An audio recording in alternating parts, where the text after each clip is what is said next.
Hi everyone, welcome to Weekly Commit of Engineered by Gaurang. It's Republic Day in India today, that is January 26, 2026. I watched an early screening of Border 2 yesterday. The movie Border 2, the sequel of the original movie Border, and I felt a mix of nostalgia and pride. It made me realize that whether you are building a nation or building a software platform, the principles are surprisingly similar. There is a shift from freedom to responsibility. I wanted to explore this deeper, so I used an AI tool to turn my written newsletter into a podcast style discussion. They break down my analogy of why production is actually a constitution. I hope you enjoy this deep dive. Let's get into it. So it is Sunday, January 25th, 2026. We're sitting on the eve of Republic Day. And I want you to just picture the scene because the setting here is, I think, almost as important as the inside itself. Right. You're in a cinema hall. It's an early show, maybe the first one of the day. Which already sets a very specific kind of mood. You know, the popcorn isn't stale yet. The floor isn't sticky. It's fresh. Exactly. It's quiet, maybe a little somber. And the room is dark, but the walls are flanked by these, striking red star decorations. Huh. It gives the place this very specific, almost militant aesthetic. You know you aren't there for a lighthearted rom-com. No, the atmosphere is heavy before the projector even starts humming. And then the screen flickers to life, and there's this massive, rugged, metallic font stretching across it. Border 2! A heavy title. A really heavy title, especially when you think about the cultural weight of the first one. It's not just a movie, it's a memory for a whole generation. Incredibly heavy.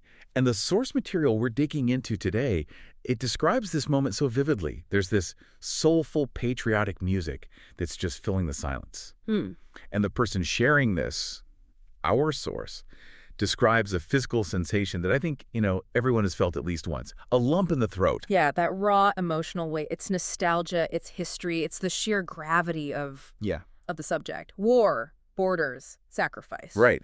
But here's the twist, and honestly, this is why I love doing these deep dives.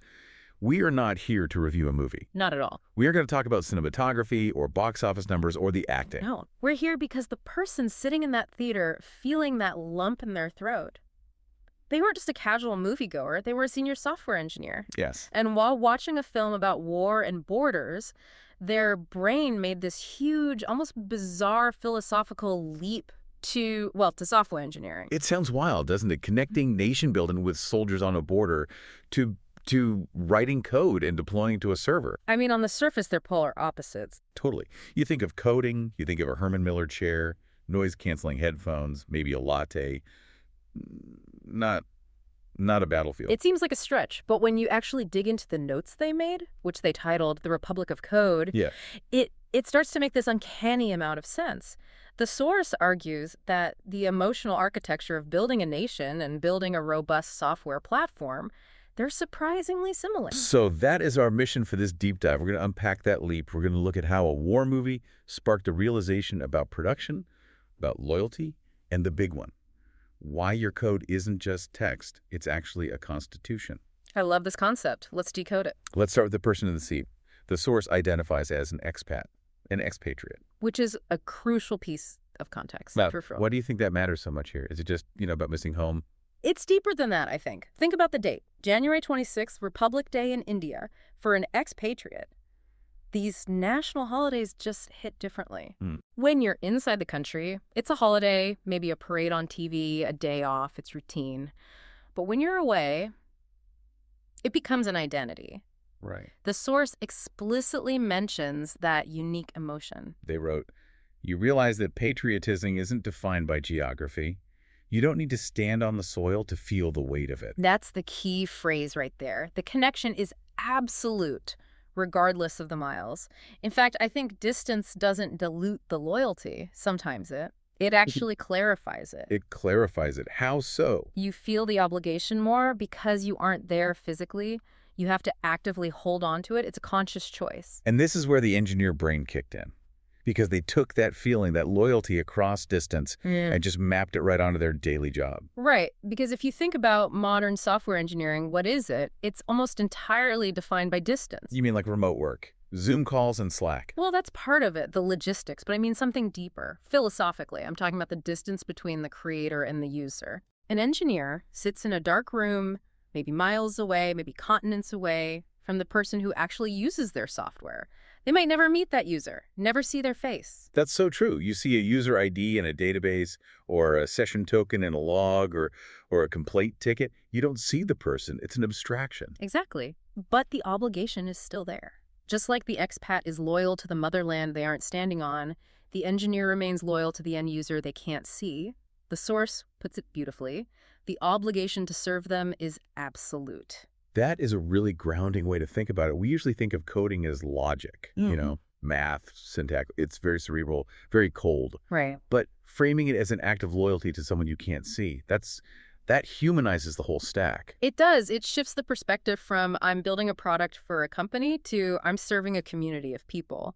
And that emotional foundation is what lets us get to the core analogy of this whole thing, the distinction between independence and the republic. Oh, I really want to dig into this. This is the part of the notes where I had my own little aha moment. The source it dissects the difference between two holidays, Independence Day and Republic Day, and maps them to the software lifecycle. It's a brilliant comparison because in normal conversation, people often, they conflate the two concepts, freedom and republic, but they are very, very different phases. So let's start with Independence Day. In the world of code, the source defines independence as the start of a Greenfield project. Every developer's dream, it's the honeymoon phase. Right. It is pure freedom. The source describes it as a blank IDE, no legacy code, no technical debt. Zero. You can choose your stack Rust, Go, Python, whatever you want. You can write your functions however you want. It's the Wild West of creativity. It's that moment you type git init for the first time. The folder is empty. The possibilities are endless.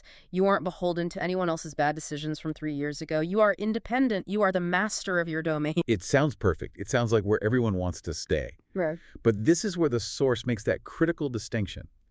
Independence is about freedom. But Republic Day is about the Constitution. And that is the shift. Because in history, independence is when the old regime falls. That's liberation. But the republic. Yeah. That's when the laws arrive. It's when you decide how you're going to live together, when you build the institutions. And in software, what is the republic? It's production. Production is the republic. Wow. That hits hard. The source argues that when we push code to production, what they call the first deployment, we aren't gaining freedom. We are actually surrendering it. That is such a counterintuitive take. Usually deployment is the celebration. It's the we did it moment. Champagne, launch party, all that. Yeah. But the source says when we push code to production, we surrender our freedom. Why surrender? Well, think about what happens the second that code goes live. The second it hits the server and users start logging in. It stops being your personal creative project. Right. It is now a utility for other people.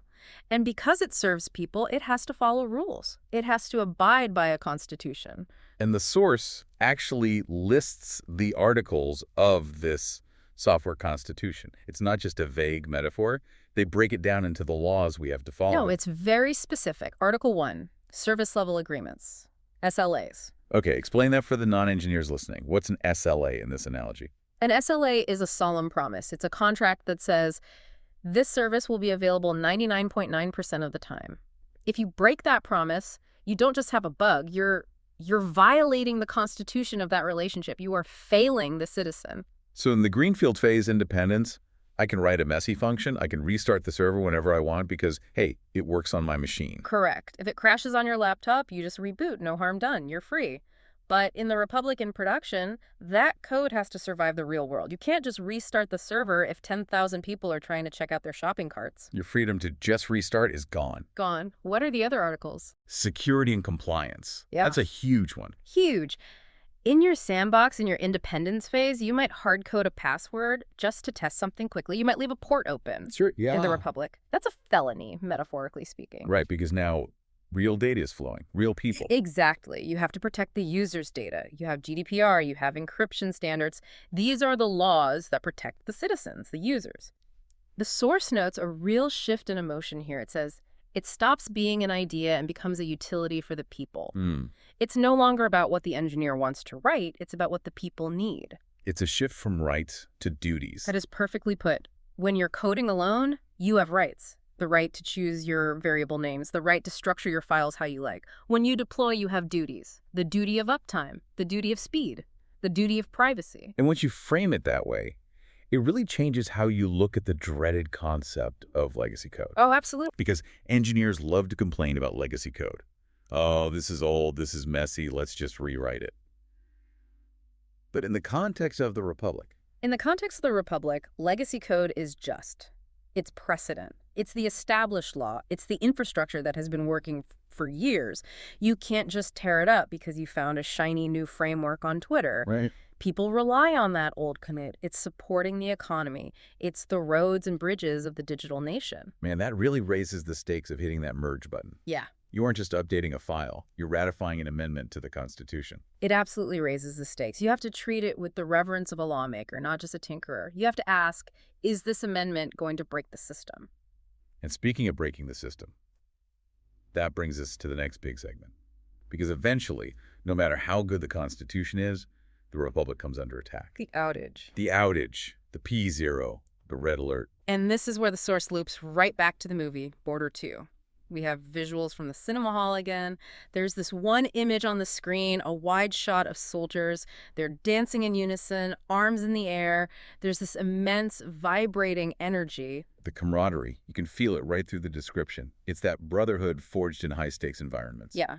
And there's text on the screen, a rallying cry, Bolne Sony Hall, Cesare Call. You can almost hear the roar in the theater. It's a display of a unified front, Right. a single unit. And the source looks at that military brotherhood and says, this is exactly what an engineering team feels like during a P0 incident. Okay, for those who haven't lived it, describe a P0. What does that actually look like? A P0 is priority zero. It's the worst case scenario. Everything is broken. The site is down. Customers are angry. Money is being lost every single second. And it's always at 2 a.m. It's always 2 a.m. because the universe has a sense of humor. Your pager goes off. You jump onto a Zoom call.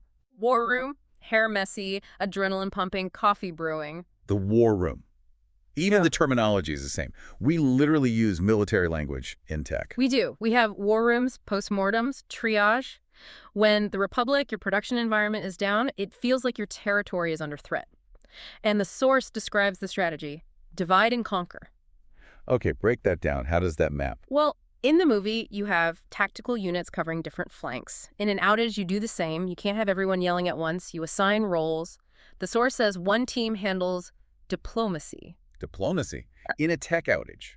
That's your communications team, or the incident commander. They're the ones talking to stakeholders, updating the public status page, keeping the panic contained.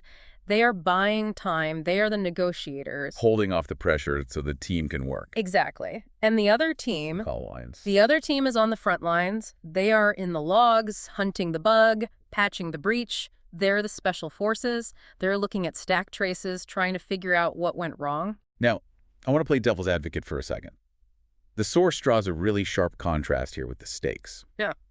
In the movie, obviously, lives and land are at stake. It is life or death. Literal warfare. Yeah. So is it a bit traumatic to compare that to a website going down? It's a fair question. And in software, we often say, relax, it's not brain surgery, nobody is dying. We use that to calm ourselves down. But the source, it pushes back on that a little. They say lives aren't at stake, but livelihoods are. We fight for the user's trust the way a soldier fights for the land. That is a powerful line. Think about it. It connects back to that idea of the Constitution. If the system is down, you're failing your duty. If you run a payment gateway and you go down on Black Friday, small businesses might miss their rent. Wow. If you run a logistics platform and you crash, trucks stop moving, shelves go empty. If you run a hospital system and it goes down, doctors can't access records. So it's not just the website is slow, it's the Republic is failing its citizens. Exactly. You are breaking their trust. And trust is so incredibly hard to rebuild once it's broken. That's why the adrenaline is so high in that war room. You feel that weight. You feel the economy resting on your code. But the biggest takeaway the source had from the movie wasn't about the fighting itself. It was about how they fought. Yes. Wars aren't won by weapons, and outages aren't fixed by tools alone. It's the people. It's the camaraderie. It's the team holding the line together. You know, in those high-pressure moments when the server's crashing, customers are tweeting, management is shouting tools don't save you, the best monitoring dashboard in the world won't save you if you don't trust the person next to you. It's knowing that while I check the database, you are checking the load balancer. And I trust that you know what you're doing. I don't have to second guess you. Precisely. It's that synchronized dance, just like the soldiers on the screen. It's unspoken communication. I got this. You check that. Yeah. It really reframes the whole experience of an outage. Instead of just a stressful disaster, it becomes this moment of intense bonding, a test of the unit. I think anyone who has survived a major outage with a good team knows that feeling. You emerge at 6 a.m., the sun's coming up, the bug is fixed, and you're exhausted, but you feel close. You feel like you defended the Republic together. You held the line. That brings us to the final reflection of the source notes. Yeah. And I want to, let's just slow down here, because the pace of the writing changes so much in the source material. Yeah, I noticed that too. We go from the loud, high-energy war room to something much quieter. The source calls it a raw dump or scratch pad. It feels like the thoughts you have after the movie's over when you're walking to the car in the silence. And this is where they introduce the river analogy. Every drop is important for rivers to fill up and become the livelihood of people. It's such a beautiful shift in scale. Yeah. We're just talking about massive wars, constitutions, armies. Now we're talking about a single drop of water. And the source addresses a very common feeling among engineers, and honestly, probably anyone who builds things in a big organization, the doubt. The engineer's doubt. It's that feeling that what you are doing right now, this small commit, this minor bug fix, this text change, it doesn't really matter. Right. It's too small to be significant. You look at this massive code base, millions of lines of code, and you think, I'm just a cog in the machine. I'm just fixing a typo, or I'm optimizing this one query by 10 milliseconds. Does anyone even care? Does this even count? Yeah, right. It's easy to feel small, but the source just refutes that. It argues that the single line of code is the drop, and you cannot have the river without the drops. The river that powers the business and impacts the world. That's the connection to livelihood again, the software we build. It pays people salaries, it delivers medicine, it connects families, it allows commerce to happen. It is a lifeline, a river, and that river is made entirely of those insignificant commits. So the takeaway is, never, ever underestimate the impact of a small deployment. Never. Because every time you deploy, you're adding to that flow. You are contributing to the livelihood of the world. It frames the mundane daily work of coding as something, sacred. It takes the glamour out of the big features and puts the respect back into maintenance. It's amazing how we got here, isn't it? From a Bollywood sequel to a complete philosophy of work. It really is. It just shows that inspiration can come from anywhere if you're looking for patterns, if you're open to seeing the connections. I mean, think about the journey we just took.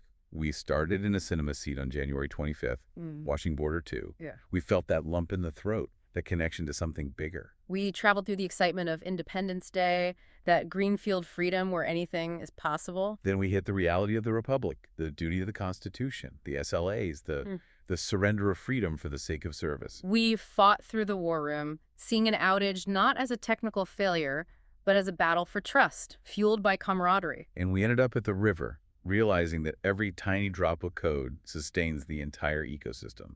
It's a comprehensive philosophy of work, all derived from one evening at the movies. It reminds us that we aren't just typing, we're building. It really makes you think about how we view our own output. It challenges us to look past the screen. It does. It demands that we see the human on the other side of the API call. So here's the thought we want to leave you with today. The next time you're sitting at your desk, staring at your IDE, and you're about to push a commit, maybe it's a big feature, maybe it's just a tiny patch, just pause for a second. Ask yourself, are you just writing syntax? Are you just typing characters into a machine to close a ticket?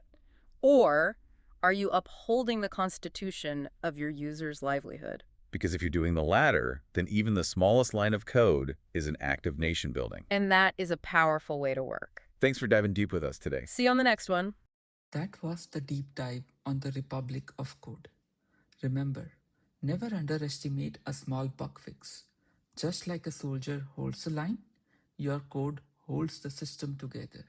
If you enjoyed this, please subscribe and share it with your team.